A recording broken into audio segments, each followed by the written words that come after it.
Good evening. Tonight we're diving into a story that has surprised economists, politicians, and ordinary people around the world. When Russia invaded Ukraine in 2022, most experts predicted its economy would collapse under the weight of unprecedented Western sanctions. The world watched as major Western brands pulled out, supermarket shelves emptied, and the ruble's value plummeted overnight. Headlines everywhere warned of an economic disaster. Analysts on TV debated how long Russia could hold out, while Western leaders announced new rounds of sanctions, each one expected to be the final blow. Yet, here we are in 2025. Contrary to those dire predictions, Russia's economy hasn't just survived, it's officially reported as growing. Construction continues in Moscow, and government officials present data showing resilience. So how is this possible?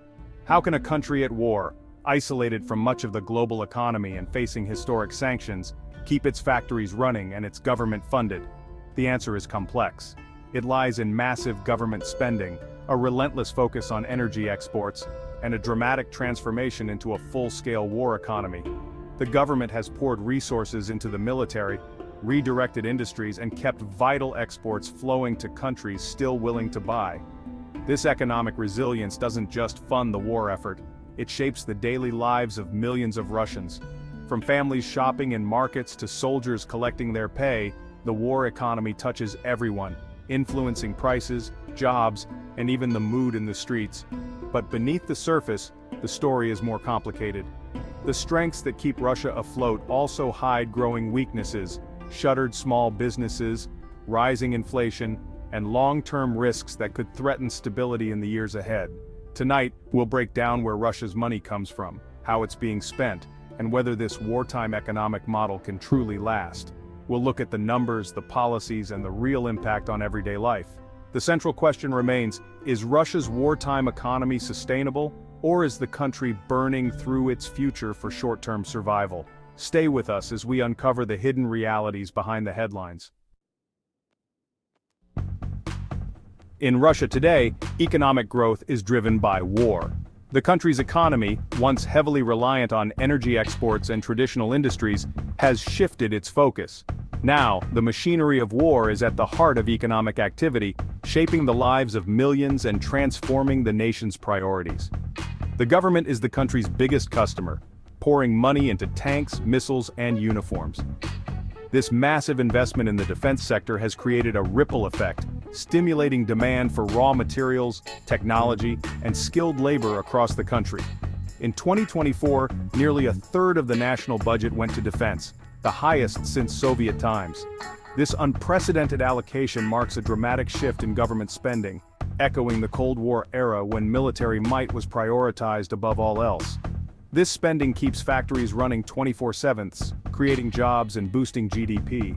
Production lines that once stood idle now hum with activity, as workers labor around the clock to meet government contracts. Civilian industries have been retooled for military production, from tractors to armored vehicles, clothing to uniforms. Entire sectors have pivoted, with companies adapting their expertise to serve the war effort, blurring the line between civilian and military economies. For many workers, this means higher wages and overtime, fueling a sense of economic boom. Families see more money coming in, and local economies benefit from increased spending. The war economy, at least on the surface, appears to be a source of prosperity for many. But this growth is artificial, focused on destruction, not construction. The resources that could have built new homes, schools, or businesses are instead funneled into weapons and machinery designed for conflict. New tanks don't build schools or hospitals. While factories thrive, public services and infrastructure often suffer neglect, leaving communities without the improvements they desperately need. The war economy creates jobs and impressive statistics, but it's not building lasting value for ordinary citizens. The benefits are uneven, and the focus on military output means that everyday needs can go unmet. The real question, can this kind of growth last, or is it consuming Russia's resources for a single costly purpose? As more money is diverted to the military, shortages and inflation can follow, straining the lives of ordinary people. The economy is growing, but at what long-term cost? Experts warn that this wartime boom may be unsustainable, as it relies on conflict rather than innovation or genuine development. This is the paradox of Russia's wartime boom. Impressive numbers on paper, but a future built on uncertainty and sacrifice rather than lasting prosperity for its people. When Western nations imposed sweeping sanctions on Russia, they targeted the country's most vital source of income, its vast oil and gas industry. For decades, Russia's energy exports have been the backbone of its economy, fueling government budgets and supporting its global ambitions. The hope was that by choking off this revenue, the West could weaken Moscow's ability to fund its war in Ukraine and pressure it into changing course.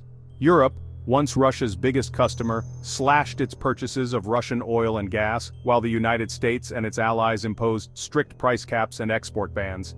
These measures were designed to cut off the flow of cash to the Kremlin, aiming to cripple its war machine and force tough economic choices. But Russia quickly adapted to this new reality. Instead of folding under pressure, it found new buyers for its oil, most notably China, India, and several other countries outside the Western sanctions regime. By offering steep discounts, Russia kept its oil moving and its coffers from running dry. A vast, shadow fleet of tankers, often sailing under obscure flags and using secretive routes, now transports Russian crude across the globe.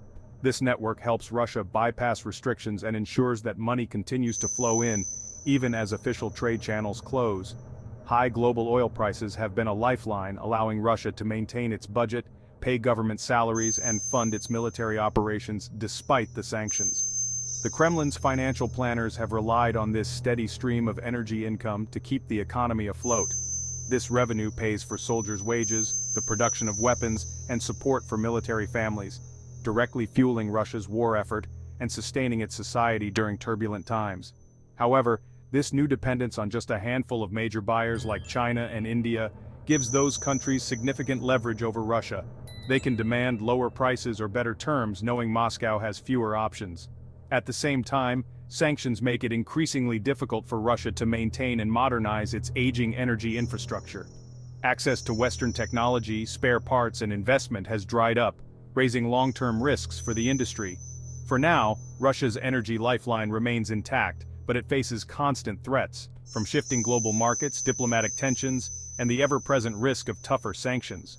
A sudden drop in oil prices or the introduction of even stricter sanctions could quickly upend Russia's financial stability, forcing the government to make painful cuts or rethink its strategy.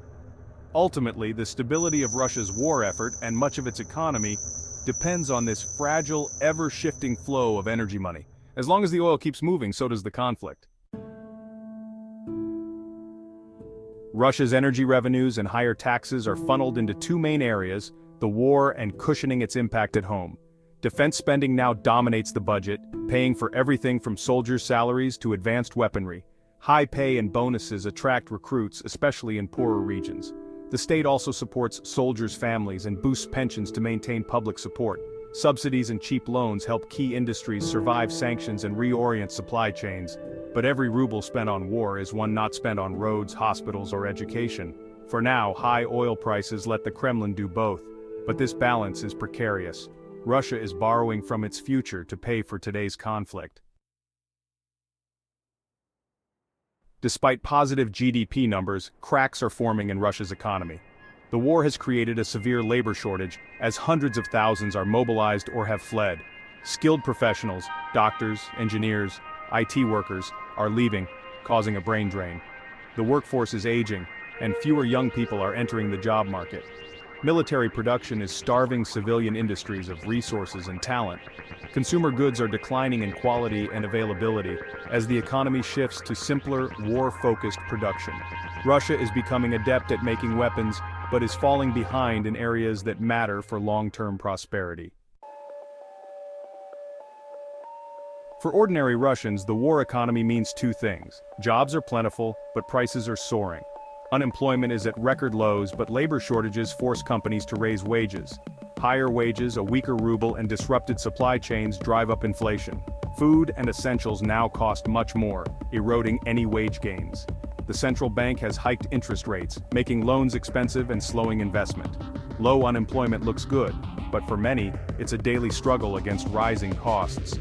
The war has created an overheated economy where inflation eats away at living standards. The policies keeping factories busy are the same ones making life harder for millions. Russia needs more than money. It needs a steady flow of materials for its war machine. Western sanctions cut off high-tech imports, but Russia found workarounds. China now supplies critical dual-use goods from drones to machine tools. North Korea and Iran provide artillery shells, missiles, and attack drones. These partnerships have rebuilt Russia's industrial capacity and kept weapons flowing to the front. But this support comes with dependence. Russia now relies on the political will of Beijing, Pyongyang, and Tehran. The war effort is sustained by this network of alliances, not just domestic production. Russia's ability to fight now hinges on these external lifelines. The big question: how long can Russia keep this up? The government is burning through its national wealth fund and taking on more debt. The most accessible reserves are running low, forcing Moscow to borrow from banks and citizens. Tax hikes on individuals and corporations are pulling more money from the private sector. Quiet cuts to infrastructure, healthcare, and other services are happening to fund the war. Experts warn this model is unsustainable. Rising debt and a shrinking wealth fund signal growing risk. As long as oil prices stay high, Russia can keep going, but the strain is mounting. The civilian economy is being hollowed out to feed the military. The longer the war drags on, the greater the risk of a financial crisis. Russia's economic stability is on borrowed time. Russia's economy is a story of contradiction, resilient on the surface, troubled underneath. Massive military spending and oil sales have kept growth and jobs up, defying early predictions. But the boom is lopsided, with civilian industries shrinking and inflation eroding living standards. The country is burning through reserves and borrowing from its future to fund the present. The Kremlin is betting it can outlast its problems and achieve its goals before the cracks widen. But the system's stability depends on factors outside Moscow's control: oil prices, foreign support, and public patience. Any shift could quickly unravel the fragile balance. The unanswered question: how much longer can this last? The outcome will shape not just Russia's future, but the war in Ukraine and global security. For now, the world watches and waits.